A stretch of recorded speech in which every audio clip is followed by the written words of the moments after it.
History is haunted by days of incomprehensible horror. Few are darker than July 15, 1099, when the Crusaders entered Jerusalem.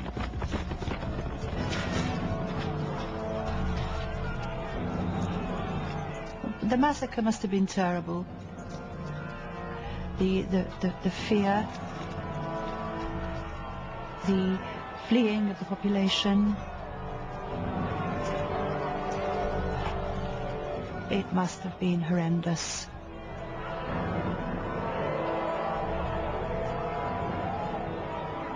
From a letter to the Pope from the Crusaders. If you want to know what was done to the enemies we found in the city, know this. Our men rode in the blood of the Saracens up to the knees of their horses. They saw the holy city and they were in a state of exultation.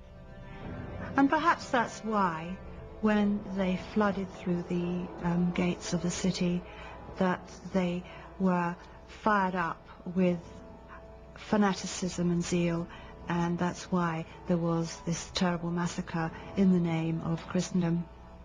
It was a blot on the name of Christendom in the Muslim view, and justifiably so. Even Christians weren't spared. At the Church of the Holy Sepulchre, dozens of worshippers from Eastern sects were massacred.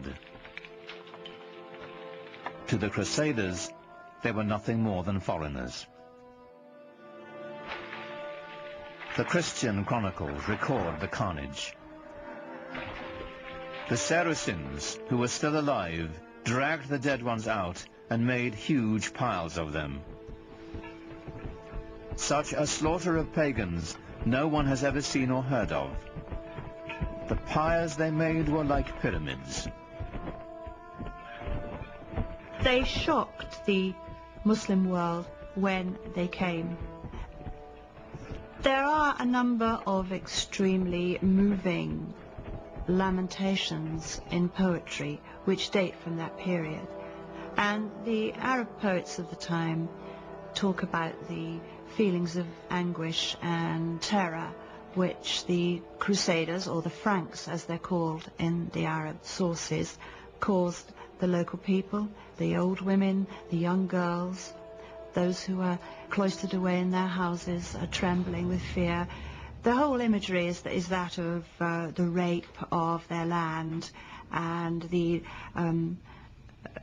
terrible impurities caused by these barbarian infidels coming into their sacred space. We have mingled blood with flowing tears, and there is no room left in us for pity. To shed tears is man's worst weapon when the swords stir up the embers of war. When blood has been spilt, when sweet girls must hide their lovely faces in their hands for shame.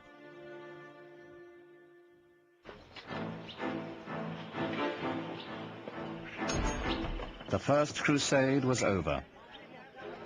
Of the 100,000 men who began the campaign, most would eventually return to Europe, having had only a glimpse of Muslim life.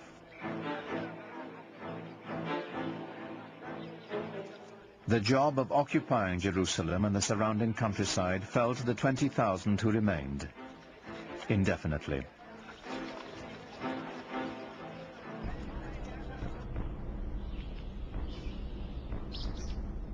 To secure their occupation, the intruders did here what they had done in Europe. They built castles. The Crusaders built the finest castles that the Near East has ever seen, and the proof of that is that they're still there. When everything else may have faded away, the Crusader castles remain a living testimony to their presence. And Crac des Chevaliers in Syria is the Crusader castle over them all. It's very, very big, it's strong, it's impenetrable. It's a living example of the way that a number of the Crusader castles couldn't be taken by siege. you can see for miles and miles from it and see the other castles that would have been, you know, in visual distance for communication by fire and smoke signals. It's got, you know, all the accoutrements of a good medieval castle, with battlements and turrets and places for pouring boiling oil and other liquids down onto the enemy. But inside that castle, what was life really like? It wasn't merriment and festivity. It was constant fear. You had to be on the lookout in case someone was trying to mine the castle or to climb over the walls with scaling ladders. The people outside, the population, the local peasantry, they were not friendly, so you had to watch their movements all the time. It was a terrifying place. The Crusaders made treaties and broke them. They harassed the traders who passed by their castles. As they raided caravans, the Crusaders learned of a luxurious lifestyle unheard of in Europe. Well, materially, the Crusaders were just blown away by what they found in the Middle East, and they took a lot of it back with them. Inlaid metalwork, textiles, silks, things like that they had just never seen in such quantities before. The good life. These things they brought back to Europe, some as souvenirs, and in fact there was a whole industry that developed in the Middle East of providing souvenirs for the Crusaders to take back.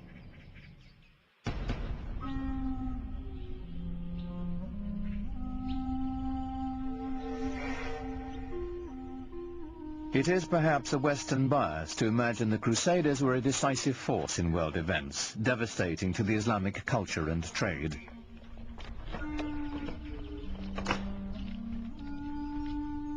The truth is, while the Knights of the Crusades were bunkering down in their castles, Islam was spreading its influence and flourishing. Muhammad's message rang out as clear and strong as it ever had. Allahu Akbar! Allahu Akbar! Ashhadu an la... Mosques were now on every horizon. They welcomed traders. They housed schools and hospitals. Through Islamic architecture, literature and music, a vibrant culture was emerging in celebration of a singular faith. أعوذ بالله من الشيطان الرجيم بسم الله الرحمن الرحيم إنا أنزلناه في ليلة القدر وما أدراك ما ليلة القدر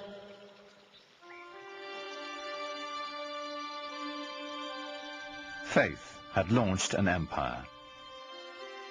Culture was now enlightening it. But ultimately, what united it was trade.